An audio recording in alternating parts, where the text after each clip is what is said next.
alih lagi kepada Rudeti, saya persilahkan. Terima kasih Niken. Kita lanjutkan sesi tanya jawab kita. Untuk pertanyaan Ajeng akan dijawab oleh Dian Novitasari. Pada Dian dipersilakan. Baik, terima kasih kepada moderator. Di sini saya akan coba menjawab pertanyaan dari Ajeng Retno Pramesti yang mana mengenai beberapa bidang kesenian yang tidak sesuai dengan ajaran agama Islam seperti musik, bernyanyi, ataupun tarian. Karena di era sekarang ini masih banyak para remaja, orang tua, bahkan anak kecil yang masih melakukannya, seperti berjoget-joget di aplikasi TikTok. Nah, untuk jawabannya, beberapa ulama yang mengharamkan musik apabila mengandung 3 unsur, yaitu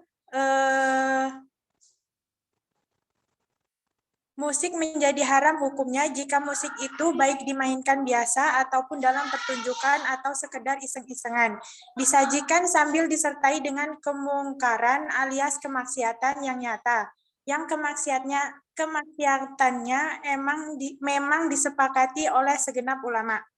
Ulama sepakat ini bukan soal musiknya, akan tetapi kemaksiatan yang menempel di dalam musik itu menjadi titik haramnya. Dan kemaksiatan itu bisa saja menempel pada lagu atau lirik yang disampaikan. Di sisi lain, ulama juga bersepakat bahwa musik itu menjadi haram hukumnya jika memang musik itu menimbulkan fitnah. Fitnah dalam banyak teks syariah seperti artiannya musibah atau terkadang berarti juga sebagai ujian. Poin ketiga, di mana musik menjadi haram jika memang musik yang diperdengarkan itu baik dalam pertunjukan atau sekedar lewat pemutaran musik biasa membuat pendengarnya lalai akan kewajibannya sebagai muslim. Karena memang semua ulama pun sepakat bahwa seorang muslim wajib melaksanakan kewajiban sebagai hamba Allah. Maka segala hal yang membuatnya tertahan atau terhalangi itu untuk melakukan kewajibannya haruslah disingkirkan. Mengenai untuk masalah berjoget-joget di TikTok, menari, berdansa, dan joget menjadi haram jika dibarengi dengan hal yang diharamkan syariat Islam seperti minum khamar, membuka aurat, termasuk juga diiringi musik. Lalu hukum berjoget-joget di TikTok bisa menjadi haram jika tampilan-tampilan yang erotis, gerakan yang disampaikan mengundang syahwat, gerakan yang ditampilkan mengundang syahwat, atau hal-hal yang bertentangan dengan nilai agama, maka hukumnya haram. Segala yang menyebabkan atau menunjukkan kepada yang haram, maka perangkat itu pun bisa diharamkan hukumnya. Contohnya seperti aplikasi TikTok. Jika kita salah mempergunakannya, berarti itu bisa menjadi haram. Cukup sekian yang dapat saya sampaikan. Saya kembalikan kepada moderator.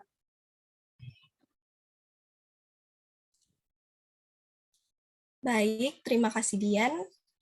Selanjutnya apabila ada teman-teman yang ingin menambahkan, dipersilakan. Kepada Cindy, dipersilakan. Baik, terima kasih kepada Rudeti. Saya sedikit menambahkan jawaban dari Dian Novitasari. Pandangan Islam dengan konten berjoget atau menari dalam platform TikTok tersebut diungkapkan oleh Ustadz Adi Hidayat menjelaskan bagaimana hukum bermain TikTok dalam syariat Islam. Ia mengatakan bahwa perkara yang tidak menimbulkan kebaikan, maka hukumnya adalah makruh. Sedangkan perkara yang dapat menimbulkan kemaksiatan, sudah pasti hukumnya adalah haram. Segala hal yang tidak melahirkan manfaat, minimal positif, itu dinilai makruh oleh syariat. Tidak disukai, apalagi jika hal itu dikerjakan cenderung kepada nilai maksiat, diharamkan oleh nilai agama.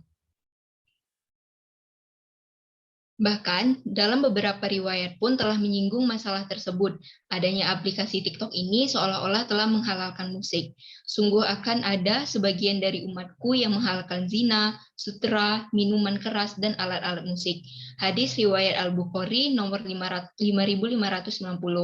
Pengguna TikTok yang melakukan joget-joget mengikuti irama musik, baik itu pria maupun wanita, sebaiknya dihindari. Hal-hal yang bisa menimbulkan syahwat. Bahkan bagi wanita yang turut andil dalam membuat video-video dengan berjoget-joget, bisa dikatakan masuk dalam golongan penghuni neraka. Ada dua golongan dari penduduk neraka yang belum pernah aku lihat. Yang pertama, suatu kaum yang memiliki cambuk seperti ekor sapi untuk memukul manusia. Kedua, para wanita yang berpakaian tapi telanjang, berlagak lenggok, kepala mereka seperti pun unta yang miring.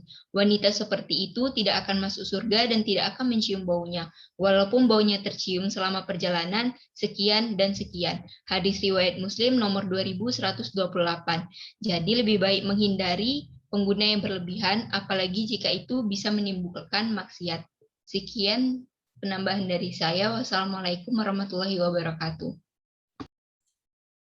Waalaikumsalam warahmatullahi wabarakatuh. Terima kasih Cindy. Apakah ada teman-teman yang lain ingin memberikan tambahan atau sanggahan?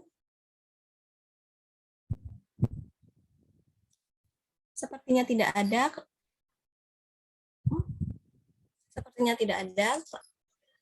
Selanjutnya, jawaban akan dikembalikan lagi kepada Ajeng. Apakah Ajeng masih ada di ruang Zoom? Masih. Baik, terima kasih kepada moderator. Sebelumnya saya ingin bertanya. Di sini kan sebelumnya saya juga bertanya bagaimana karakteristik seni dalam Islam. Itu belum terjawab. Mungkin bisa dijawab? Baik, apakah Cindy dan Dian bisa menjawab pertanyaan Ajeng itu?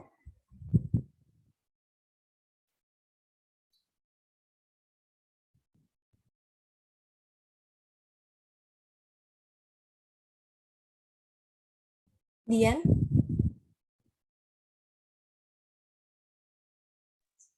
Izin meminta waktu sebentar untuk menjawab pertanyaan dari Ajeng, moderator. Baik. Selanjutnya kita langsung aja ke pertanyaan yang ketiga dari Ferry Ramadona. Yang pertanyaannya yaitu, menurut kelompok kalian, bagaimana pendapat kalian tentang Masjid Kudus yang bentuk bangunannya merupakan akulturasi antara budaya Islam dan Hindu? Apakah hal ini bertentangan dengan prinsip-prinsip kesenian Islam dan apakah bertentangan juga dengan hukum Islam? Jika iya jelaskan dan jika tidak jelaskan. Baiklah, menurut saya ini tidak bertentangan dengan prinsip-prinsip kesenian Islam dan juga tidak bertentangan dengan hukum Islam. Karena pada masa itu Masjid Menara Kudus terjadi karena cara penyampaian Sunan Kudus yang termasuk dalam Wali Songo dalam mengajarkan Islam tetap menghormati masyarakat Kudus yang sudah memeluk agama Hindu.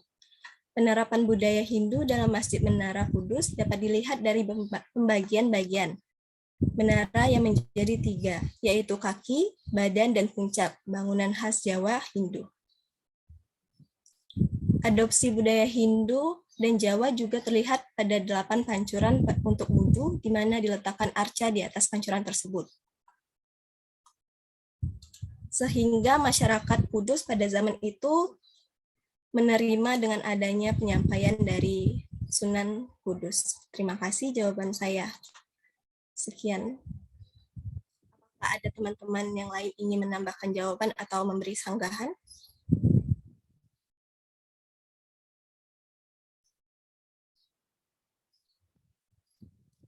Jika tidak, jawaban akan dikembalikan kepada Ferry. Apakah Ferry sudah mengerti? Sebelumnya terima kasih atas jawabannya. Tapi saya ingin bertanya kembali. Di Masjid Kudus itu kan tadi ada diletakkan arca, ada itu serupa dengan ada unsur-unsur candi. Apakah hal itu sah-sah saja dalam rumah ibadah begitu? Bagaimana, Bu Deti? Baik, menurut saya itu sah-sah saja karena itu bangunan itu tergantung niat dan tujuannya. Kalau tujuannya untuk ibadah kepada Allah Subhanahu wa taala itu akan tergantung dengan niatnya, seperti itu. Baik, terima kasih. Jawaban dipahami. Terima kasih, Ferry.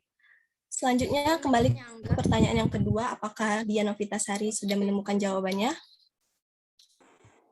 Baik, terima kasih kepada moderator. Di sini saya akan coba menjawab lagi pertanyaan dari Ajeng. Mengenai karakteristik seni, menurut Islam. Menurut Islam, seni tidak boleh diklasifikasikan kepada subjek atau objek semata-mata.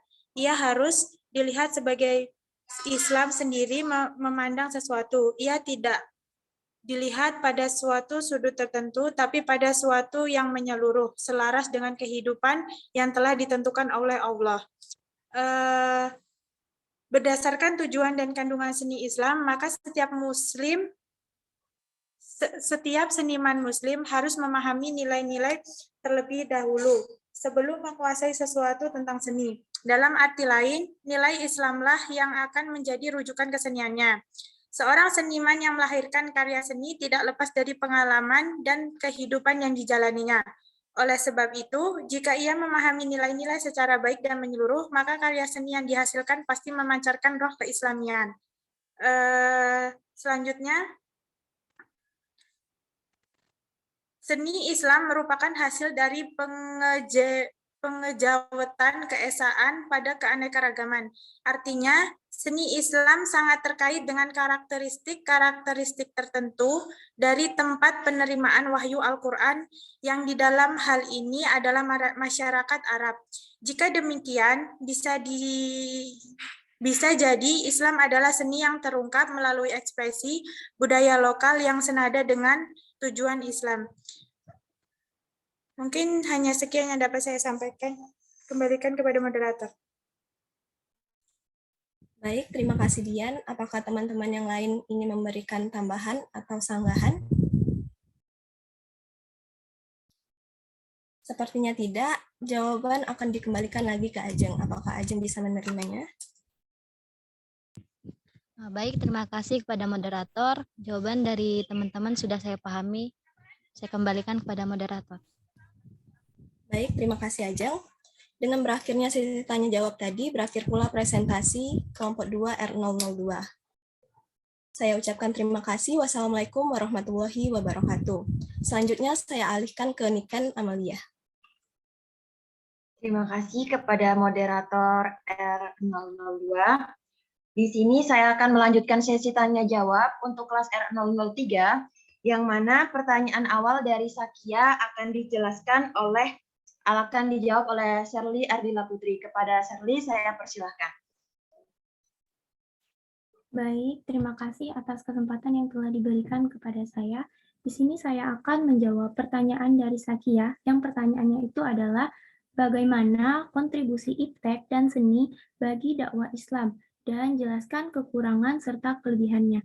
Nah, jadi di sini menurut saya iptek dan seni bagi penyampaian dakwah Islam itu sangat berperan penting ya, terutama di masa pandemi seperti sekarang ini, di mana iptek itu digunakan dalam penyampaian dakwah dalam Islam itu seperti halnya dalam penyampaian dakwah dapat dilakukan dengan memanfaatkan iptek, seperti dengan menulis di dalam blog, menyampaikannya di media sosial seperti pada laman Instagram, TikTok, YouTube, dan lain sebagainya. Nah, di situ kan sudah banyak ya orang-orang yang menyampaikan dakwahnya dengan memanfaatkan iptek tersebut. Nah, kemudian kalau kontribusi seni dari zaman dahulu juga seni itu sudah digunakan untuk menyampaikan dakwah Islam, seperti halnya dengan memanfaatkan wayang dalam menyampaikan dakwah dan lain sebagainya. Kemudian seni yang lain yang sering digunakan untuk menyampaikan dakwah Islam di sini yaitu adalah dengan menggunakan nyanyian atau lagu-lagu religi, di mana lagu-lagu religi itu berisikan nasihat-nasihat yang dapat diterima oleh para pendengarnya. Nah, jadi di sini kontribusi iptek dan seni bagi dakwah Islam itu adalah iptek dan seni sangat berkontribusi di dalam penyampaian seni dakwah Islam. Sekian penyampaian dari saya. Untuk kelebihan dan kekurangannya akan disampaikan oleh teman saya. Terima kasih. Baiklah, terima kasih kepada Sherly Ardila Putri. Selanjutnya, untuk kelebihan dan kekurangan dari kontribusi seni dan iptek dalam pandangan Islam akan disampaikan oleh Vina Nur Safitri. Kepada Vina, saya persilahkan.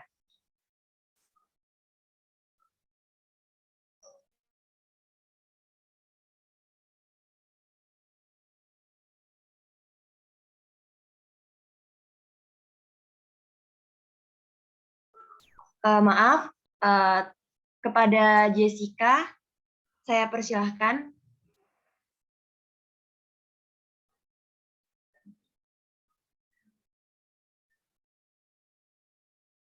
Baik, terima kasih atas kesempatannya, moderator. Di sini saya akan menambahi jawaban dari pertanyaan yang diberikan oleh Sakia tentang kelebihan dan kekurangan dari iptek dalam berdakwah Islam. Nah, yaitu keunggulannya sudah jelas sekali banyak keuntungan yang didapatkan ketika seorang juru dakwah berdakwah melalui internet. Seperti yang kita tahu, saat ini kebutuhan manusia akan informasi sudah menjadi suatu kebutuhan pokok. Orang-orang disibukkan dengan rutinitas harinya sehingga tidak sampai menonton atau membaca berita lewat televisi atau koran. Sehingga mereka menggunakan alternatif untuk dapat mengakses informasi lewat internet. Dengan kemudahan itu, maka saat ini informasi bisa didapatkan tanpa harus terikat ruang dan waktu. Selanjutnya, kekurangan iptek dan seni dalam dakwah Islam yaitu seperti masuknya berbagai situs yang dinilai sesat yang mengatasnamakan agama. Hal ini pastinya menimbulkan suatu kebingungan bagi masyarakat awam yang membuka situs tersebut. Nah, memang perlu ada pembatasan link yang mengatasnamakan lembaga atau institusi dakwah agar dakwah lebih dapat berjalan dengan baik. Sekian jawaban dari saya kembalikan kepada moderator.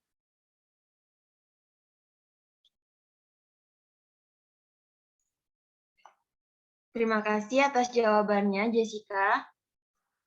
Selanjutnya akan ditambahkan oleh Vina Nur Safitri. Kepada Vina, saya persilahkan. Baiklah, di sini saya Vina Nur Safitri dengan NIM A1C221012. Izin sedikit menambahkan. Peran Islam dalam perkembangan iptek adalah bahwa syariah Islam ini harus dijadikan standar pemanfaatan iptek, di mana ketentuan halal haramnya ini dalam hukum-hukum syariat Islam wajib dijadikan tolak ukur dalam pemanfaatan iptek, bagaimanapun juga bentuknya. Terus Islam sangat menghargai seni dan kebudayaan. Sesuai dengan sistem penyebaran Islam pada zaman dahulu, seni dan kebudayaan ini dianggap cara yang paling efektif dalam berdakwah. Melalui sistem tersebut, masyarakat ini lebih mudah dalam memahami nilai-nilai Islam melalui seni tanpa adanya kekerasan. Nah, benar yang dikatakan dengan Sherly dan kekurangan kelebihan yang dikatakan dengan Jessica tadi, bahwa dalam kontribusi iptek dan seni ini dalam dakwah Islam ini ada pada masa sekarang, iptek dan seni dalam dakwah ini sangatlah berkontribusi.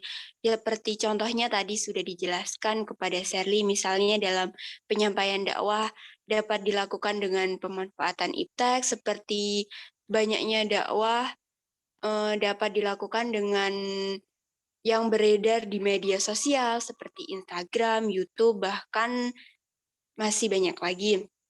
Nah, sedangkan untuk seninya, di sini seni berkontribusi dalam penyampaian dakwah seperti penyampaian dakwah melalui seni, misalnya pada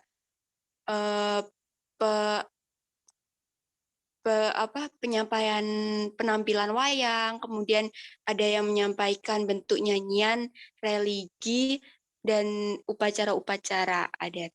Terima kasih.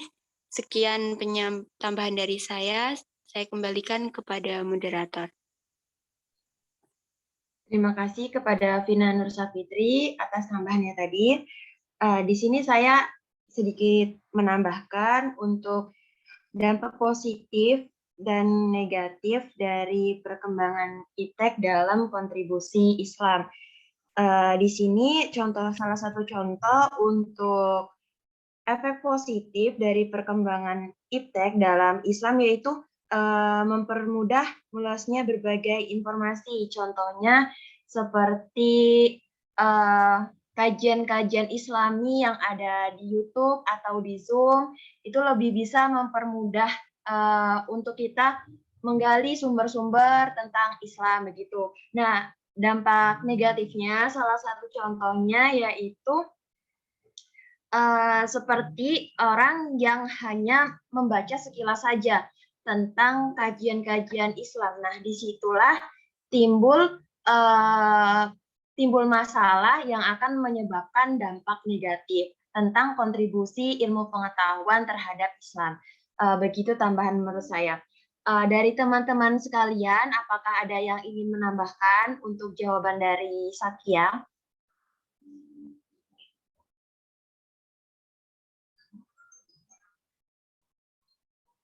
Baik, sepertinya tidak ada tambahan lagi jawaban dari teman-teman. Selanjutnya saya kembalikan kepada Satya, bagaimana atas jawaban-jawaban dari kelompok 2? Sebelumnya terima kasih kepada teman-teman yang sudah menjawab. Alhamdulillah sudah saya pahami. Hanya saja masih ada kekurangan dan kelebihan dalam seni dakwanya itu belum disebutkan.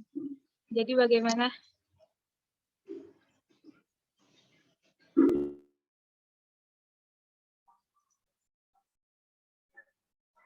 Mungkin saya sedikit menambahkan untuk kontribusi seni dalam Islam. Nah, kita mengambil contoh dari pengalaman-pengalaman para wali yang menggunakan seni sebagai alat untuk menyebarkan ajaran agama Islam. Nah, di situ misalnya begini, dari pertunjukan seni wayang kulit, contohnya, di situ kita bisa mengambil misalnya ada pertunjukan seni nih, itu seninya ini digelar oleh para wali. Nah, selain melakukan pertunjukan seni di situ, nah para wali ini sekaligus juga bisa menyebarkan ajaran-ajaran agama Islam. Nah, disitulah proses penyampaiannya untuk dampak positifnya. Nah, untuk dampak negatifnya tentang seni dalam pandangan Islam itu seperti yang dicontohkan pengalaman dari kelompok R002. Di situ ada penyalahgunaan musik untuk berjoget dan segala macam. Disitulah terdapat dampak negatif dari kontribusi seni terhadap pandangan Islam. Begitu menurut saya. Bagaimana Sakia? Terima kasih kepada Niken, Vina, Jessica, dan teman-teman yang sudah menjawab. Alhamdulillah sudah bisa saya pahami. Terima kasih. Saya kembalikan kepada Niken Amalia. Baik, terima kasih kepada Sakia.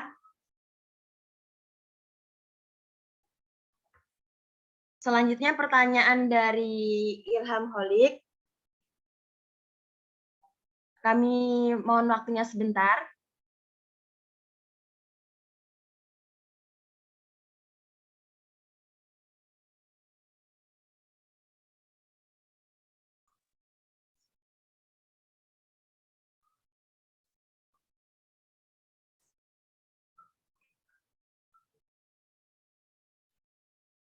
Baiklah, di sini saya akan menjawab pertanyaan dari Ilham Holik tentang bagaimana cara kita untuk mencegah literasi iptek yang diharamkan dan bagaimana cara kita untuk menghargai iptek menurut firman Allah. Nah, cara kita untuk mencegah literasi iptek yang diharamkan salah satunya adalah memperluas wawasan dengan cara membaca.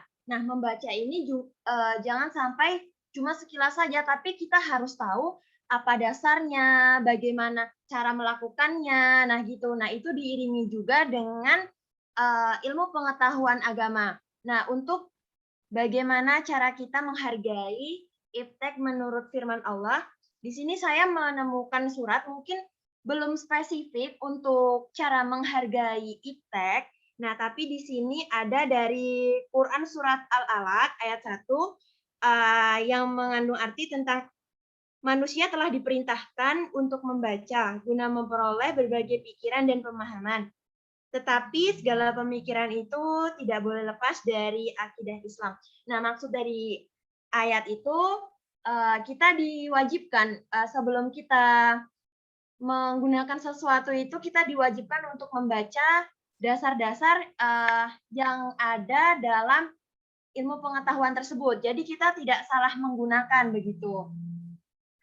Untuk contoh ilmu pengetahuan dan teknologi yang diharamkan, contohnya adalah perkembangan iptek tentang misalnya bisnis kripto, kasus binomo, itu salah satu hasil dari kemajuan IT yang sudah mendunia mungkin, tapi itu adalah ilegal begitu. Jadi diharamkan menurut ajaran agama Islam. Mungkin itu saja jawaban dari saya untuk pertanyaan Ilham Holik. Sebelum saya kembalikan kepada Ilham Holik, apakah ada yang ingin menambahkan untuk pertanyaan Ilham? Ingin menambahkan, moderator?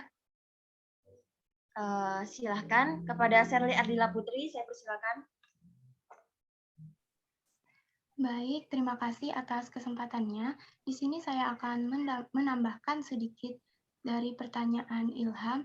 Nah, bahwasanya cara mencegah literasi iptek yang diharamkan yaitu di dalam Quran surah Al-Alaq ayat 1-5 di mana di situ disebutkan bahwasanya perintah mengenai membaca, yaitu bacalah dengan menyebut nama Tuhanmu yang menciptakan. Dia telah menciptakanmu dari segumpal darah. Bacalah dan Tuhanmu lah yang Maha Pemurah, yang mengajarkanmu dengan perantara kalam. Nah, di sini telah diperintahkan bagi manusia seperti kita ini diperintahkan untuk membaca, memahami, mengetahui, dan bahkan kita diberikan kebebasan untuk berpendapat. Jadi di sini cara mencegahnya yaitu dengan membaca, sehingga kita tidak bisa langsung hanya melihat sekilas, kita langsung menarik kesimpulan, oh bahwasanya ini seperti itu, ini tidak baik. Maka kita harus membaca secara keseluruhannya, kemudian kita harus memahaminya, dan menerapkannya itu di dalam kehidupan sehari-hari jika itu memang bermanfaat bagi kita. Kemudian untuk cara menghargainya itu kembali lagi ke diri kita sendiri. Jika iptek yang diharamkan tadi, yang sebelumnya telah kita pahami bahwasanya itu memang merupakan sesuatu yang haram, nah maka dari situlah kembali ke diri kita sendiri, di mana kita harus mengendalikan diri. Jika memang itu haram, ya kita harus menjauhinya. Kita tidak boleh untuk mencelanya atau merendahkannya. Sekian yang dapat saya sampaikan. Saya kembalikan ke moderator. Terima kasih kepada Sherly Ardila Putri yang telah menambahkan jawaban dari pertanyaan Ilham. Selanjutnya, apakah dari teman-teman ada yang ingin menambahkan? Izin menambahkan, moderator.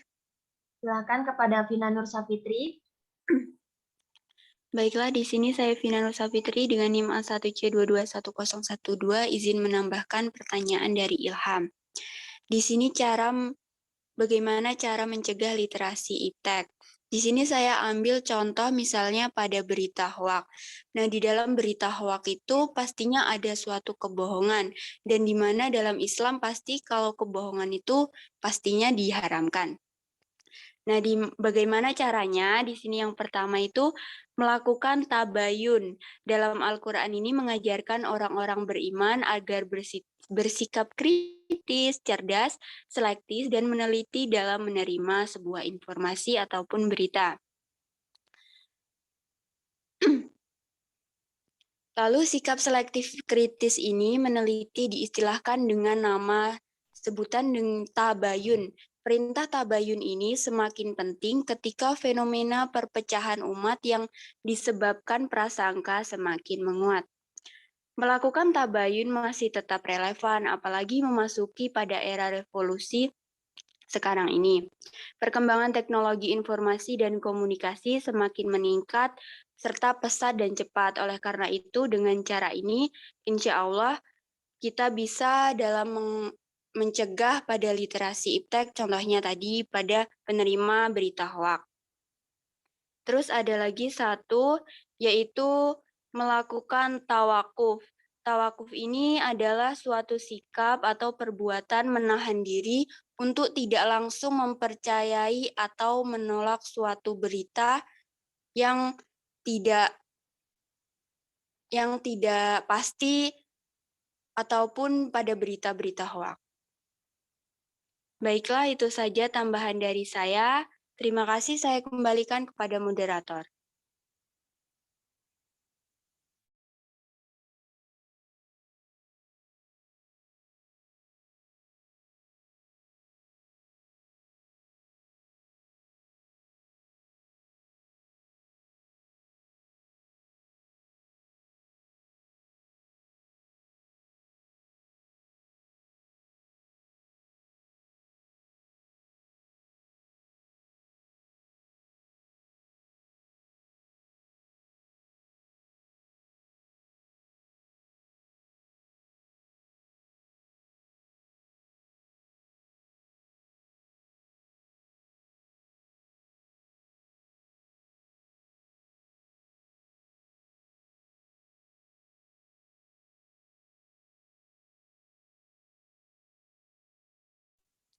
Baiklah, mungkin di sini Niken terkendala jaringan.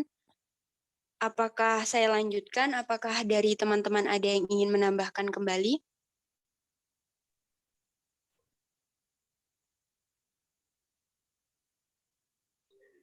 Lanjutkan aja sih. Jika tidak, bagaimana dengan Ilham? Sebelumnya saya ucapkan terima kasih kepada Pina Nurta Fitri, Niken Amalia, dan Terry Adia Putri. Di sini saya akan menarik kesimpulan sedikit bahwa cara-cara kita untuk mencegah literasi IPS yang diharapkan sudah termaktub dalam surat-surat alaq dari ayat 1 sampai 5 yang di mana manusia diperintahkan untuk membaca dan berpikir kritis alias berpikir tabayun. Di sini pada era sekarang ini kita dituntut untuk berpikir kritis mengenai ilmu yang telah berkembang seperti ilmu matematika, misalnya ada penerapan rumus-rumus tertentu lah seperti penerapan statistik, sains data, dan ilmu aktuaria. Itu di mana ilmu iptek itu sudah berkembang sehingga kita sebagai masyarakat harus menghargainya seperti penerapan teknologi informasi dan komunikasi dalam ajaran agama Islam, kemudian penerapan aktuaria atau matematika dalam agama Islam, serta penerapan farmasi dalam ajaran agama Islam yang telah dikembangkan oleh dinasti kita yang terdahulu. Kita sebagai generasi umat Islam menurut bangsa harus berbangga dengan penerapan iptek ini. Tetapi kita tidak boleh menyia-nyiakannya. Seperti misalnya ada berita hoaks itu tidak diizinkan dalam Allah, di mana Allah tidak menyukai orang-orang yang berdusta. Seperti saya firmankan dalam doa kunut, di mana tidak mulia jika orang yang engkau musuhi, termasuk berdusta. Sekian dari timpuan saya kembalikan ke moderator. Baiklah, terima kasih kepada Ilham. Mungkin dari teman-teman ada yang ingin menambahkan kembali? Kepada Tiara Fitriana, dipersilahkan.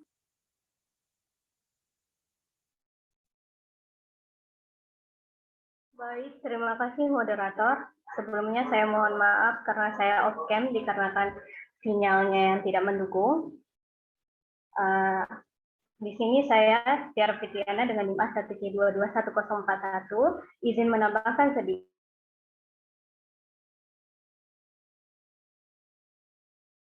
Jawaban yang dikatakan oleh teman-teman sebelumnya, terkhusus oleh Pina Nur Sapitri, di mana kita yang harus selektif, kita sebagai seorang muslim dan muslimah harus lebih pintar memilih berita apa yang kita dapatkan seperti itu. Dan yang kedua, saya menambahkan ketika kita ingin menjauhi hal-hal yang bersifat haram, hal-hal yang berbau haram itu bisa dilakukan dengan selalu melibatkan Allah dalam hidup kita, selalu melibatkan Allah dalam apapun kegiatan kita. Ketika kita mau keluar rumah, bacakan doa, apapun, bacakan doa istighfar seperti itu, dan insya Allah apa yang haram di depan kita, apa yang kita tahu ini haram, insya Allah itu akan terjauhi dari diri kita seperti itu. Baik, itu saja yang dapat saya tambahkan, saya kembalikan kepada moderator. Baik, terima kasih kepada Tiara atas tambahan jawaban untuk pertanyaan Ilham Holik. Mungkin cukup sekian presentasi dari kelompok 2 dari R003. Kurang lebihnya saya mohon maaf. Saya akhiri. Wassalamualaikum warahmatullahi wabarakatuh. Waalaikumsalam warahmatullahi wabarakatuh. Selanjutnya saya Waalaikumsalam alihkan warahmatullahi kepada wabarakatuh. Chandana Putra. Kepada Chandana saya persilahkan. Baik, terima kasih kepada moderator kelompok 2 dan dari R002 dan moderator dari kelompok 2 R003 yang sudah melaksanakan tugasnya untuk memberikan kesempatan kepada teman-teman yang lain untuk memberikan pertanyaan. Nah, di sini saya ada mengambil sedikit kesimpulan bahwa iptek dan seni budaya itu tidak memiliki hukum. Itu tergantung bagaimana kita menggunakan iptek dan seni itu. Apabila kita menggunakan iptek dan seni itu untuk suatu kebaikan, maka iptek dan seni itu akan bernilai pahala bagi kita. Sebaliknya, apabila iptek dan seni itu kita gunakan untuk hal keburukan, maka bisa saja iptek dan seni itu tadi berhukum haram bagi kita. Nah, mungkin itu yang dapat saya sampaikan. Kemudian untuk presentasi hari ini ada baiknya kita akhiri. Seperti yang dikatakan Ki Hajar Dewantoro bahwa setiap orang adalah guru, setiap rumah adalah sekolah. Dikarenakan sekarang tidak ada Pak Sobri sebagai dosen pengampu di sini. Jadi jangan jadikan alasan bahwa teman-teman kita di sini tidak sebagai menjadi sumber ilmu kita. Bahwa jadikan setiap apa yang disampaikan oleh teman-teman tadi sebagai sumber ilmu bagi kita, sebagai tambahan pengetahuan bagi kita. Mungkin itu yang dapat saya sampaikan. Kemudian saya ucapkan terima kasih banyak kepada kelompok yang presentasi, kelompok 2 dari R002 dan R003. Baik, saya akhir. Sebelumnya saya ingatkan lagi kepada moderator atau perwakilan kelompok untuk